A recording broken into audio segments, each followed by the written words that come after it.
The internet is shrinking the world. True, but it's also shrinking the world's crime. In a two-part series, Daily Hour TV's Cynthia Feng takes you to investigate an email scam that baited hook on University of Iowa students from across the ocean. When thousands of people are losing their jobs every day, UI freshman Tim Rifengen got a job that offers to pay him several $100s a week. All he needs is a computer with internet access. The job offer says, "Dear Tim, you can earn from $300 to $550 a week for participating in online surveys. You will decide when to work while enjoying the comfort of your room." I just pretty much got on the internet, got the email, I decided to sign up for it, and it took me to the KTY Research internet site. I paid the $30 and got started up on it. The $30 is what KTYresearch.com describes as a membership fee for accessing to a list of survey websites. However, almost all the online surveys are free to join. They are the agents that recruit individual survey takers for market research companies. While the research companies pay them for the recruiting work, the online agents pay individual survey takers for their time. KTY Research, however, secretly joins the chain and charges a membership fee that nobody should pay. Rifengen later on realized the tricks of KTY Research. He also found even the online agents are making him to earn virtual money. I've taken a few of those, and I have gotten money. At least, on the website it says I have money. I haven't actually gotten anything for it yet, though. But I don't really expect to get anything, I guess, anymore. In order to find out how many UI students received this email scam and how many of them actually fell victims, I sent a mass email survey to over 30,000 UI students, and in less than a week, I received over 500 replies. These are just a small part of the respondents telling me the experiences they had with this email scam. Michael Place wrote, "I'm pretty good with computers and technology and don't normally fall prey to such traps.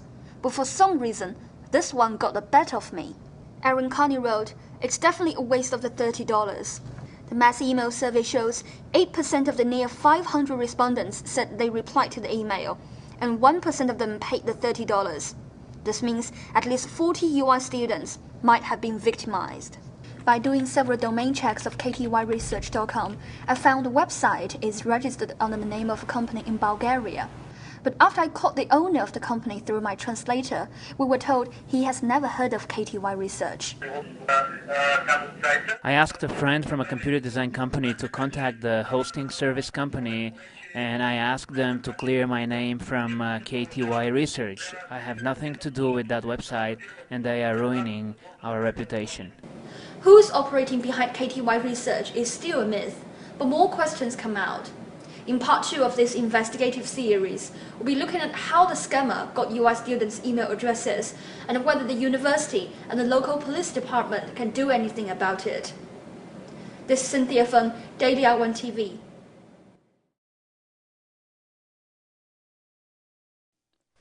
Victims are real, but offenders are virtual. That's exactly what an email scam brought to the University of Iowa. Daily Hour TV's Cynthia Feng found dozens of student victims and traced the scammer all the way to Bulgaria. In today's series, she will take you to explore the scammer's technology. It happened 2 years ago. UI graduate student Puterin Conchetana received a fraudulent job offer for taking online surveys.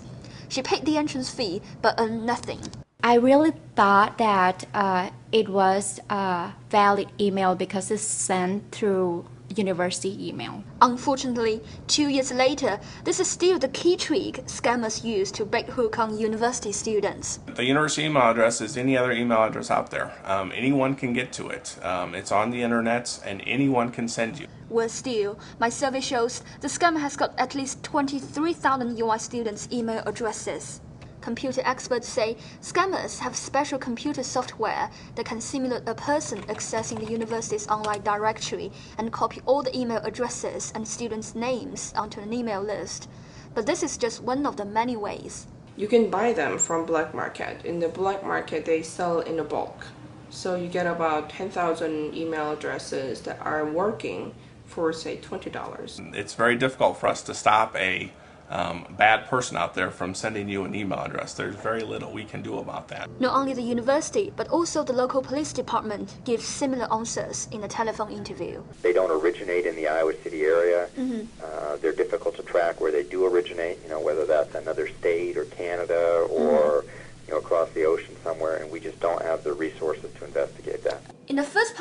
investigative series, I tried to trace the scammer by doing domain search and contacting different web hosting services. I found the fraudulent website was registered under the name of a Bulgarian man, Lubomir Lelov. But after my translator and I caught him, we both believe he's probably also a victim of this scam. Well, my impression is that the guy has no idea what's going on, and he was really eager to cooperate and to find out who did that. He spoke like a normal guy, not very educated, who has no idea of computers and technology. I did another domain search after Lelov complained identity theft to the hosting service of the fraudulent website. However, this time I find the website is registered under somebody called James P. in Serbia. So there's a very big difference between the real-world crime and the cyber-world crime that we haven't really found a solution quite yet. From the United States to Bulgaria and then to Serbia, the scammer is still at large, but nobody is doing or can do anything about it. The answer to who is protecting us online is probably ourselves, the ordinary web users like you and me. This is Cynthia Feng, Daily Hour TV.